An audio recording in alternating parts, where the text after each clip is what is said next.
بسم اللہ الرحمن الرحیم نحمده ونصلی علی رسولہ الکریم اما بعد۔ آج قرآن کریم کے 12ویں پارے کا خلاصہ ہے جو سورہ ہود کے مکمل 10 رکوعات اور سورہ یوسف کے ابتدائی 6 رکوعات پر یہ پارہ مشتمل ہے۔ اس پارے کی پہلی سورت سورہ ہود ہے جو 123 آیات اور 10 رکوعات پر مشتمل ہے۔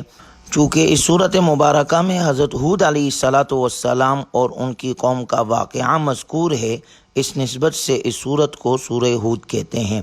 اس صورت کی ابتدا میں اللہ تعالیٰ نے قرآن کریم کی عظمت کو بیان کیا ہے۔ کتاب احکمت آیاتہ ثم فصلت من لدن حکیم خبیر، کہ یہ قرآن کریم اپنی آیات، معانی اور مضامین کے اعتبار سے محکم کتاب ہے اور اس میں کسی بھی اعتبار سے فساد اور خلل نہیں آ سکتا اور نہ اس میں کوئی تعارض یا تناقض پایا جاتا ہے۔ اس کے محکم ہونے کی بڑی وجہ یہی ہے کہ اس کی تفصیل اور تشریح اس ذات باری تعالیٰ نے کی ہے جو حکیم بھی ہے اور خبیر بھی ہے۔ اس کا ہر حکم کسی نہ کسی حکمت پر مبنی ہے۔ اس خالق کائنات کو انسان کے ماضی، حال، مستقبل، اس کی نفسیات، کمزوریاں اور ضروریات کا بخوبی علم ہے۔ اس کے بعد اللہ کی توحید کا ذکر ہے، اللہ تعبدوا الا اللہ، کہ اللہ کے علاوہ کسی کی عبادت نہ کرو۔ عبادت کے لائق وہی معبود وحدہ لا شریک، صرف اللہ کی ذات ہے جو پوری کائنات کے نظام کو چلانے والا اور ہر مخلوق کو رزق دینے والا ہے۔ وما من دابۃ فی الارض الا علی اللہ رزقها، کہ ساری مخلوق کو رزق دینے والا اللہ ہی ہے، خواہ وہ مخلوق انسان ہو یا جنات، چھپائے ہو یا چرند و پرند، پانی میں رہنے والی مچھلیاں ہو یا کہ زمین میں رینگنے والے کیڑے مکوڑے، سب کی رزق کی ذمہ داری اللہ نے اپنے ذمے لی ہے۔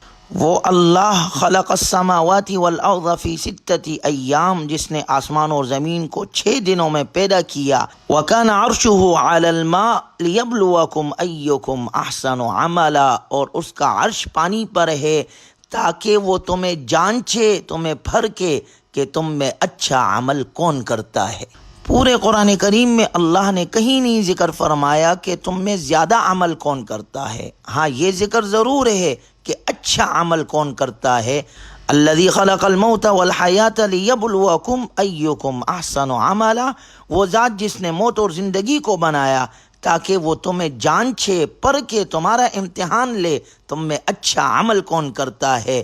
اللہ کے ہاں اچھے عمل کی بڑی قدر ہے، چاہے کہ وہ کم ہی کیوں نہ ہو۔ اس کے بعد سورہ ہود کے دوسرے رکوع میں اللہ تعالیٰ نے ذکر فرمایا وَلَئِنْ أَذَقْنَا الْإِنسَانَ مِنَّا رَحْمَةً ثُمَّ نَزَعْنَاهَا مِنْ إِنَّهُ لَيَئُوسٌ كَفُورٌ، کہ جب انسان پر نعمت آتی ہے تو وہ اتراتا ہے اور جب تکلیف آتی ہے تو انتہائی مایوس ہو کر بجھ جاتا ہے۔ اللہ کے محبوب بندے نعمتوں پر شکر اور تکالیف پر صبر کرتے ہیں، گویا وہ اللہ کے ہر فیصلے پر راضی رہتے ہیں۔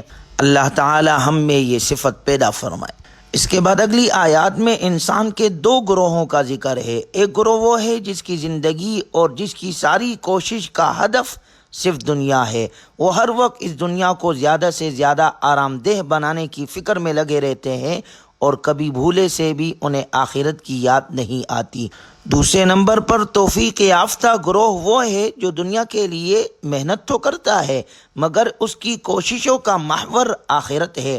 وہ اخروی زندگی ہی کو سامنے رکھ کر دنیا کی زندگی گزارتا ہے۔ پہلے گروہ کی مثال اندھوں اور بہروں جیسی ہے جو صرف دنیاوی زندگی کے پیچھے لگے رہتے ہیں، جبکہ دوسرے گروہ کی مثال بینائی اور شنوائی کی نعمت سے سرفراز لوگوں جیسی ہے۔ سورہ ہود کے تیسرے رکوع میں حضرت نوح علیہ السلام کی قوم کی ہٹ درمی کا ذکر ہے۔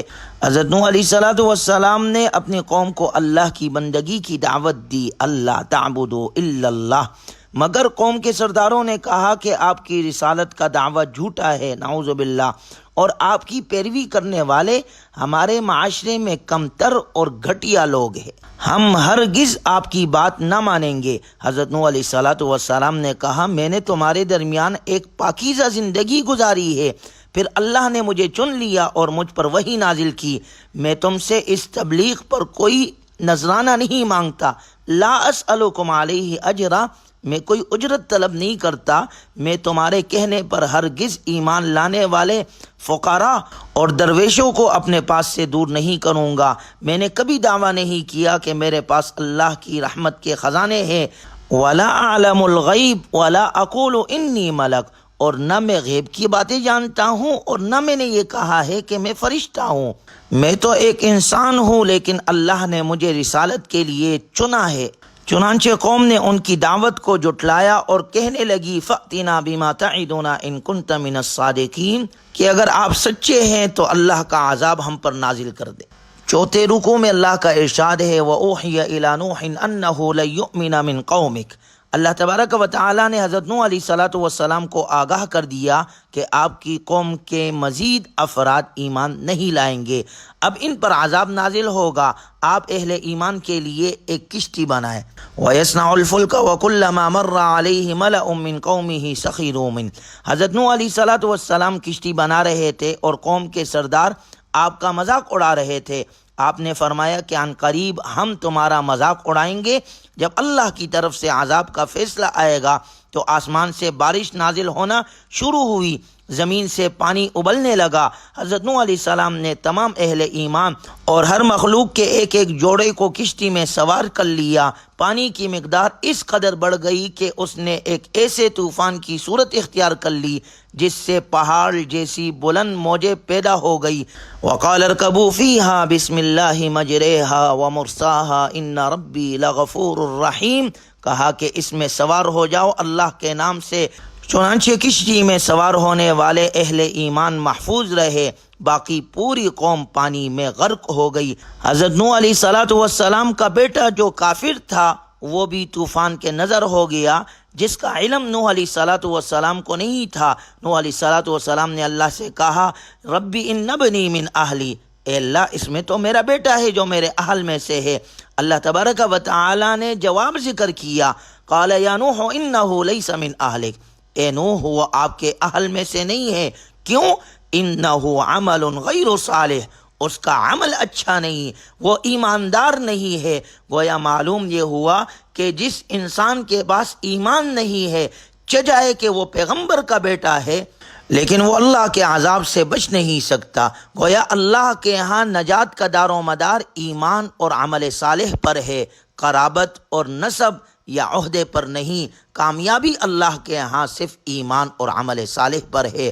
اللہ ہماری ایمان کی حفاظت فرمائے اور ہمیں عمل صالح کرنے والا بنائے۔ اس کے بعد 5ویں رکوع میں حضرت ہود علیہ السلام کا ذکر ہے، جس کی نسبت سے اس سورت کا نام سورہ ہود ہے۔ وَإِلَىٰ عَادٍ أَخَاهُمْ هُودًا، حضرت ہود علیہ السلام نے اپنے قوم کو اللہ کی بندگی اور اس سے بخشش مانگنے کی دعوت دی، اور ساتھ میں یہ بشارت بھی سنائی يُرْسِلِ السَّمَاءَ عَلَيْكُمْ مِدْرَارًا وَيَزِدْكُمْ قُوَّةً إِلَىٰ قُوَّتِكُمْ وَلَا تَتَوَلَّوْا مُجْرِمِينَ، کہ اگر تم نے میری بات مان لی تو اللہ تم پر رحمتوں کی بارش برسائے گا اور تمہاری قوت میں اضافہ فرمائے گا۔ قوم نے توہین آمیز انداز میں ان کی بات کو جھٹلایا اور کہا کہ لگتا ہے کہ ہمارے معبودوں نے آپ کے اوپر کوئی برا اثر ڈال دیا ہے۔ حضرت ہود علیہ السلام نے فرمایا کہ گواہ رہو کہ میں تمہارے معبودوں سے براءت کا اعلان کرتا ہوں، میں نے تم تک حق بات پہنچا دی ہے، تم نے اسے نہیں مانا، اب اللہ کی طرف سے عذاب کے لیے تیار ہو جاؤ۔ آخر کار ایک رسوا کن عذاب نے حق بات جھٹلانے والوں کو یعنی قوم عاد کو ہلاک کر دیا۔ وَأُتْبِعُوا فِي هَذِهِ الدُّنْيَا لَعْنَةً وَيَوْمَ الْقِيَامَةِ، اللہ نے دنیا میں بھی ان پر لعنت فرمائی اور قیامت میں بھی ان پر لعنت ہوگی۔ أَلَا إِنَّ عَادًا كَفَرُوا رَبَّهُمْ أَلَا بُعْدًا لِعَادٍ قَوْمِ ہود۔ اس کے بعد 6 رکوع میں اللہ تبارک و تعالی نے قوم سمود کی بربادی کا ذکر کیا ہے۔ ان کی طرف حضرت صالح علیہ السلام پیغمبر بن کر آئے اور انہوں نے اپنی قوم کو توحید کی دعوت دی، لیکن قوم نے آباء و اجداد کے من گھڑت معبودوں کو چھوڑنے سے انکار کر دیا۔ اللہ نے اپنی قدرت کی نشانی کے طور پر ان کا منہ مانگا معجزہ ان کے سامنے دکھلایا کہ پہاڑ سے ایک اونٹنی پیدا فرمائی، اور انہیں کہا گیا لا تمسوها بسوء فیأخذکم عذاب قریب، کہ اس اونٹنی کو بری نیت سے ہاتھ نہ لگانا۔ قوم نے اونٹنی کو ہلاک کر دیا 3 دن بعد اللہ کا عذاب آیا۔ وَأَخَذَ الَّذِينَ ظَلَمُوا الصَّيْحَةُ فَأَصْبَحُوا فِي دِيَارِهِمْ جَاثِمِينَ، ان کو ایک چنگال نے آ پکڑا جس کے نتیجے میں وہ اپنے گھروں میں اس طرح اوندے پڑے رہ گئے کَأَن لَّمْ يَغْنَوْا فِيهَا، جیسے کبھی وہاں بسے ہی نہ تھے۔ اس کے بعد 7ویں رکوع میں اللہ تبارک و تعالیٰ نے حضرت ابراہیم علیہ السلام اور قوم لوط کا ذکر کیا ہے کہ اللہ تعالیٰ نے فرشتے 2 کام کے لیے بھیجے۔ ایک یہ کہ وہ ابراہیم علیہ السلام کو یہ خوشخبری دے کہ ان کے ہاں بیٹا ہوگا، فبشرناها باسحاق ومن وراء اسحاق یعقوب۔ حضرت ابراہیم علیہ السلام کو خوشخبری دی گئی کہ ان کے ہاں بیٹا ہوگا اور بیٹے کے بعد ان کا پوتا بھی ہوگا، اور دونوں کے نام بھی اللہ نے بتائے، بیٹے کا نام اسحاق اور پوتے کا نام یعقوب ہوگا علیہم السلام۔ حضرت ابراہیم علیہ السلام کی زوجہ نے جب یہ سنا کہنے لگی یا ویلتا اَأَلِدُ وَأَنَا عَجُوزٌ وَهَذَا بَعْلِي شَيْخًا، میرے ہاں بیٹا کیسے پیدا ہوگا جبکہ میں بانجھ ہوں اور میرے شوہر بوڑھے ہیں؟ یہ تو بڑی عجیب بات ہے۔ فرشتے کہنے لگے قالوا اتعجبین من امر اللہ، کیا آپ اللہ کے حکم پر تعجب کر رہی ہے؟ رحمت اللہ وبرکاتہ علیکم اہل البیت، آپ جیسے مقدس گھرانے پر اللہ کی رحمت اور برکتیں ہی برکتیں ہیں۔ انہ حمید مجید، بے شک وہ اللہ ہر تعریف کا مستحق ہے، بڑی شان والا ہے۔ حضرت ابراہیم علیہ السلام کو خوشخبری دینے والے یہی فرشتے یہاں کے بعد حضرت لوط علیہ السلام کے پاس پہنچے، جو خوبصورت لڑکوں کی شکل میں تھے۔ چونکہ حضرت لوط علیہ السلام کی قوم ہم جنس پرستی کے گناہ میں مبتلا تھی، لڑکوں کی آمد کی اطلاع پا کر قوم بڑی خوش ہوئی اور آ کر حضرت لوط علیہ السلام کے گھر کو گھیر لیا۔ حضرت لوط علیہ السلام نے قوم کو شرمناک فعل کے ارادے سے باز آنے کی تلقین کی، لیکن قوم نے ان کی بات نہیں مانی۔ لوط علیہ السلام کہنے لگے الیس منکم رجل الرشید، کیا تم میں کوئی ایک بھی بھلا آدمی نہیں ہے؟ فرشتوں نے لوط علیہ السلام سے کہا انا رسول ربک لن یصلوا الیک، ہم آپ کے رب کی طرف سے بھیجے ہوئے فرشتے ہیں، یہ کافر لوگ ہرگز ہم تک رسائی حاصل نہیں کر سکیں گے۔ فَأَسْرِ بِأَهْلِكَ بِقِطْعٍ مِّنَ اللَّيْلِ وَلَا يَلْتَفِتْ مِنْكُمْ أَحَدٌ إِلَّا امْرَأَتَكَ، لہٰذا آپ رات کے کسی بھی حصے میں اپنے گھر والوں کو لے کر بستی سے روانہ ہو جائے اور آپ میں سے کوئی بھی پیچھے مڑ کر نہ دیکھے، ہاں مگر آپ کی بیوی، وہ آپ کے ساتھ نہیں جائے گی۔ چونکہ لوط علیہ السلام کی بیوی کی ہمدردیاں فاسق قوم کے ساتھ تھی، وہ قوم کے ساتھ عذاب سے دوچار ہوئی کیونکہ وہ کافرہ تھی۔ اللہ نے اس قوم کی بستیوں کو الٹ دیا۔ وَأَمْطَرْنَا عَلَيْهَا حِجَارَةً مِّن سِجِّيلٍ مَّنضُودٍ، اور ان پر پکی مٹی کے تہ بتہ پتھر برسائے۔ اس کے بعد 8ویں رکوع میں قوم شعیب پر عذاب کا ذکر ہے۔ حضرت شعیب علیہ السلام نے بھی اپنے قوم کو دعوت دی، یا قوم اعبدوا اللہ ما لکم من الہ غیرہ، اے میری قوم اللہ کی عبادت کرو اور شرک کو چھوڑ دو، اور اس کے ساتھ قوم سے کہا لا تنقصوا المکیال والمیزان انی اراکم بخیر، ناپ تول میں کمی نہ کرو بلکہ اوفوا الکیل والمیزان، ناپ تول کو پورا کرو، ولا تبخسوا الناس اشیاءہم، لوگوں کو ان کی چیزیں گھٹا کر مت دو، ولا تعثوا فی الارض مفسدین، زمین میں فساد مت کرو۔ گویا جو لوگ ناپ تول میں کمی کرتے ہیں، لوگوں کے حقوق کو مارتے ہیں، وہ زمین میں فساد پھیلاتے ہیں۔ آج ہمارے معاشرے کے اندر بھی یہ گناہ بہت عام ہے۔ اللہ تعالی ہمیں صحیح طور پر حقوق اللہ اور حقوق العباد ادا کرنے والا بنائے۔ چنانچہ قوم شعیب نے جب شعیب علیہ السلام کی دعوت کو ٹکرایا تو اللہ تبارک و تعالی نے ان کو بھی پکڑا اور ان کو زلزلے کے ذریعے سے تباہ کر دیا گیا۔ 9ویں رکوع میں حضرت موسیٰ علیہ السلام کا ذکر ہے وَلَقَدْ أَرْسَلْنَا مُوسَىٰ بِآيَاتِنَا وَسُلْطَانٍ مُّبِينٍ، کہ موسیٰ علیہ السلام اللہ کی نشانیاں لے کر فرعون کی طرف آئے اور آل فرعون کو توحید کی دعوت دی۔ آل فرعون نے حضرت موسیٰ علیہ السلام کی بات نہیں مانی بلکہ فَاتَّبَعُوا أَمْرَ فرعون، انہوں نے فرعون کی اتباع کی، اور وہ روز قیامت فرعون کے پیچھے پیچھے آئیں گے اور وہ انہیں جہنم کے اندر لا کر گرائے گا۔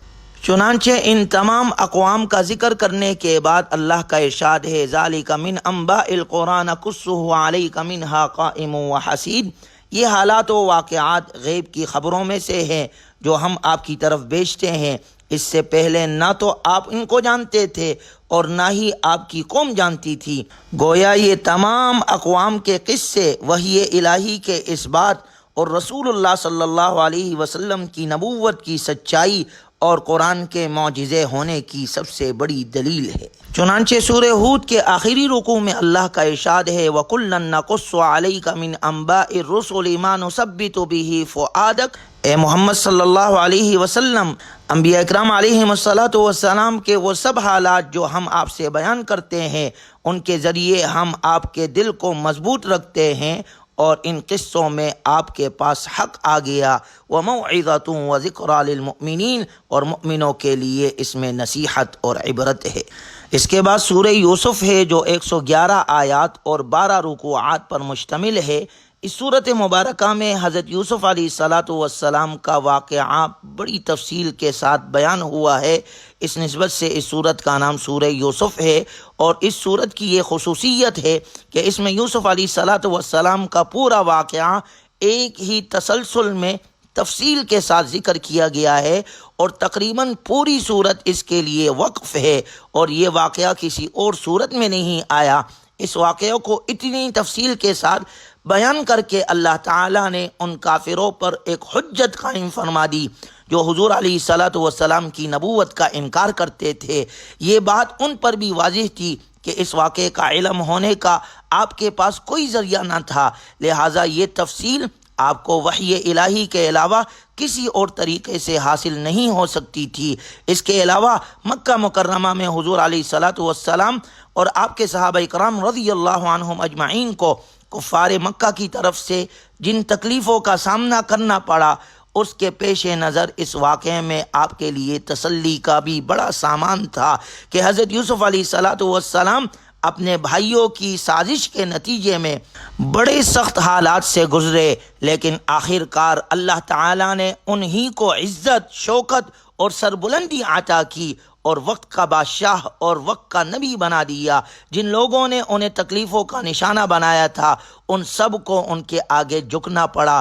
اسی طرح ہمارے پیغمبر امام الانبیاء خاتم النبیین محمد الرسول اللہ صلی اللہ علیہ وسلم اگرچہ مکہ مکرمہ میں آپ علیہ السلام کو تکلیفیں اٹھانی پڑی اور آپ علیہ السلام کو مکہ چھوڑنا پڑا، لیکن آخر کار یہ سازشی لوگ آپ ہی کے سامنے جھک گئے اور حق غالب ہو کر رہ گیا۔